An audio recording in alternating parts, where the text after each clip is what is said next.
अटल जी ने सौदेबाजी का रास्ता नहीं चुना, संविधान के सम्मान का रास्ता चुना और 13 दिन के बाद इस्तीफा देना स्वीकार कर दिया। ये ऊंचाई है हमारी लोकतंत्र के। खरीद फरोख्त तब भी हो सकती थी, बाजार में माल तब भी बिकता था। और ये कांग्रेस पार्टी, उनको तो संविधान शब्द भी उनके मुंह में शोभा नहीं देता है। इसलिए जो अपनी पार्टी के संविधान को नहीं मानते हैं,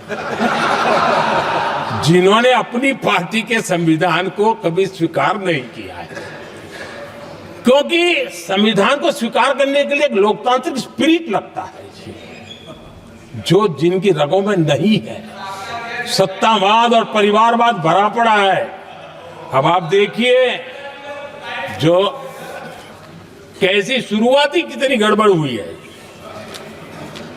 मैं कांग्रेस की बात कर रहा हूं। 12 कांग्रेस की प्रदेश की कमेटियों ने, 12 प्रदेश कमेटियों ने सरदार पटेल के नाम पर सहमति दी थी। नेहरू जी के साथ एक भी कमेटी नहीं थी, नॉट अ सिंगल। संविधान के तहत सरदार साहब ही देश के प्रधानमंत्री बनते हैं, लेकिन लोकतंत्र में श्रद्धा नहीं, खुद के संविधान पर विश्वास नहीं, खुद के ही संविधान को स्वीकारना नहीं, और सरदार साहब देश के प्रधानमंत्री नहीं बन सके और ये बैठ गए। जो लोग अपनी पार्टी के संविधान को, जो लोग अपनी पार्टी के संविधान को नहीं मानते,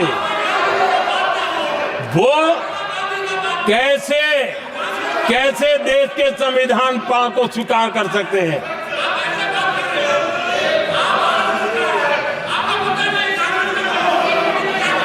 आदरणीय सभापति जी, जो लोग संविधान में लोगों के नाम ढूंढते रहते हैं, मैं जरा बताना चाहता हूं। कांग्रेस पार्टी के एक अध्यक्ष हुआ करते थे और वो अति पिछड़े समाज से आते थे। अति पिछड़े, पिछड़े भी नहीं, अति पिछड़े, अति पिछड़े समाज से आते हुए उनके अध्यक्ष श्रीमान सीताराम केसरी जी, कैसा अपमान किया गया। कहते हैं बाथरूम में बंद कर दिया गया, उठा करके फुटपाथ पर फेंक दिया गया। अपनी पार्टी के संविधान में ऐसा कभी नहीं लिखा गया, लेकिन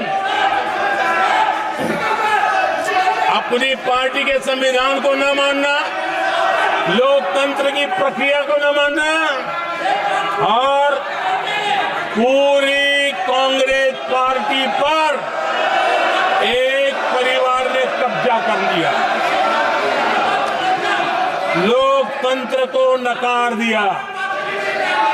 आदरणीय सभापति जी,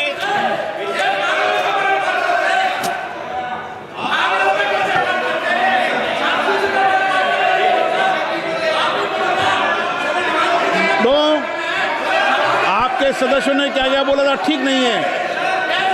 आप जब सदन के नेता बोल रहे हैं तो सदन की मर्यादा को रखो, अच्छी परंपरा को बनाओ।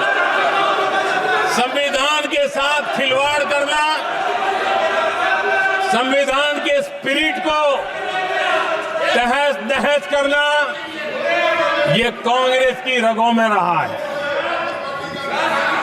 हमारे लिए संविधान, उसकी पवित्रता, उसकी शुचिता हमारे लिए सर्वोपरि है। और ये शब्दों में नहीं है, जब जब हमें कसौटी पर कसा गया है, हम तप करके निकले हुए लोग हैं।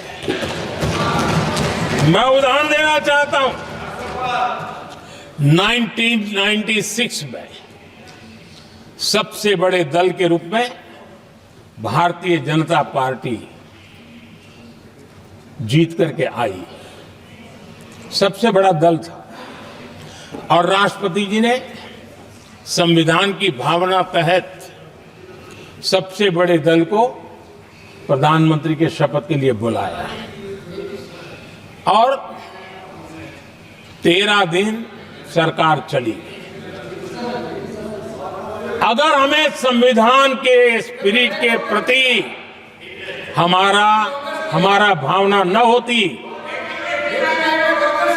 तो हम भी ये बांटो, वो बांटो, ये दे दो, वो दे दो, इसको डिप्टी पीएम बना दो, इसको ढिकना बना दो, हम भी सत्ता सुख भोग सकते थे। लेकिन अटल जी ने सौदेबाजी का रास्ता नहीं चुना, संविधान के सम्मान का रास्ता चुना और 13 दिन के बाद इस्तीफा देना स्वीकार कर दिया। ये ऊंचाई है हमारी लोकतंत्र के। इतना ही नहीं, 1998 में एनडीए की सरकार थी, सरकार चल रही थी, लेकिन कुछ लोगों को हम नहीं तो कोई नहीं, ये जो एक परिवार का खेल चला है, अटल जी की सरकार को अस्थिर करने के लिए खेल चले गए। वोट हुआ, खरीद फरोख्त तब भी हो सकती थी, बाजार में माल तब भी बिकता था,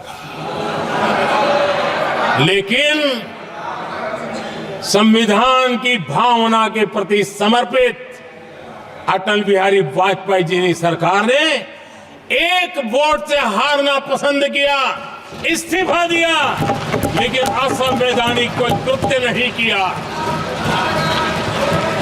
ये हमारा इतिहास है, ये हमारे संस्कार है, ये हमारी परंपरा है। और दूसरी तरफ अदालत ने भी जिस पर थप्पा मार दिया,